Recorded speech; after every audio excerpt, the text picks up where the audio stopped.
Titus. How you doing? I'm still here, Cheryse. How are you? I'm doing well. I haven't seen you in a month of Sundays. Do you still think about our time? I still think about it fondly Okay. all the time, especially the difficult time that you gave me doing it. It wouldn't be me if I didn't. I know That it wouldn't. means I love you to death. I know. I think about you. I think about your wife. I think about us. The picture from when you were you are forever my mentor. But during our mentorship, it's hanging in my store. So people ask about it all the time, and I'm able to share with them your work and able to share with them that day. Yes, you remember that day? Yeah, of course I remember that day. Yes. Yeah. So I think I'm gonna have them put up the picture. I guess whenever this is posted, but how from long time ago to now, the eye that you have, is it in an innate feeling of the capture? When you're doing work. I think that I talk to everybody that I've done a mentorship with about intention. Mm-hmm.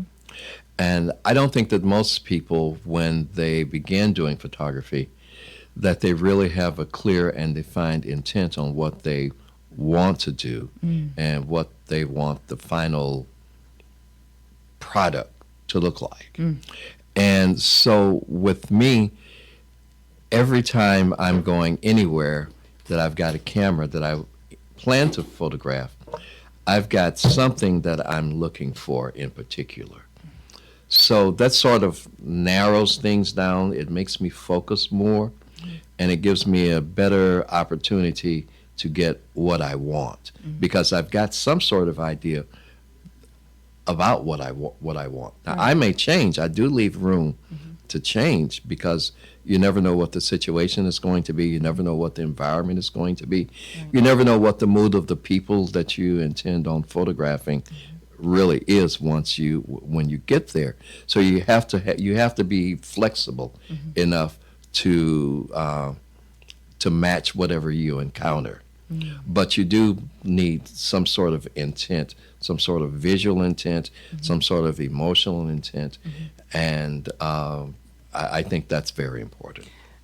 It's funny you say that, and that I know that rings true, especially today when we went out shooting together, because you helped me define the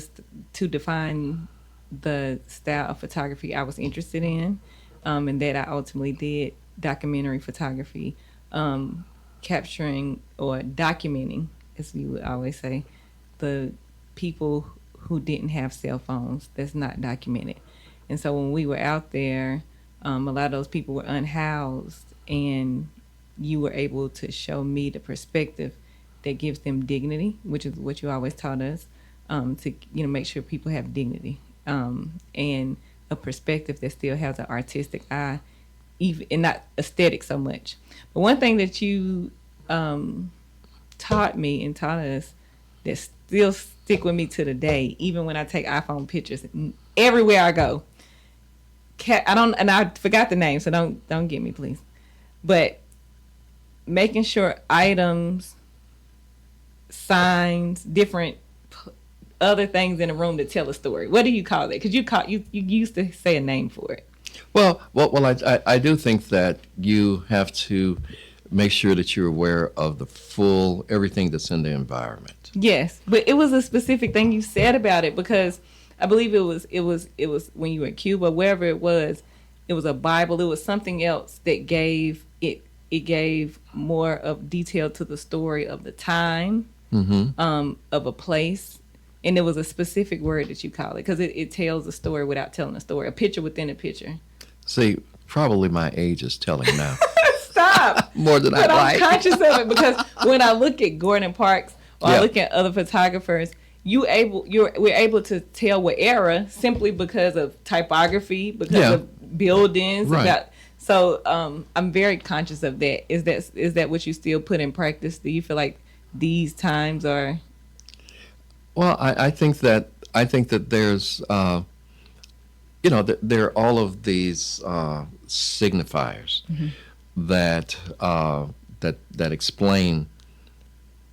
explain something about the photograph. And those things may be everything from the architecture that's there, Mm-hmm. that may be everything from the signage, from the clothing. And all of those things are really important because they actually defined everything that a person is about Mm-hmm. when you're doing a portrait. Mm. So, the environment's important. And as you said when we were talking about photographing people who, using your term, unhoused, Yes. then they're in this environment, and you let that environment tell the story, but you do it in a way such that that environment does not define who that person is, because they are more than the sum total of their environment, and we all are. We're more than the sum total of the environments that we occupy at any point in time. Absolutely. So I've never asked you this, but I always was curious. What is the greatest photograph ever taken to you in life? Like, not that you've taken, that you've ever seen. What is the best photograph ever taken? Wow, that's kind of an interesting question, and it's a loaded question. I think though that one of my favorite images is Gordon Parks' American Gothic, and that's the one with the with pitchfork. Ella Watson, the charwoman, with the broom. With the broom, but it was a Broom in the recreation of well, standing it. Well, it's a recreation the painting. of the painting by and his name is not coming through. But my it's head fine. right. Everyone knows Yeah, once they see it. yeah, and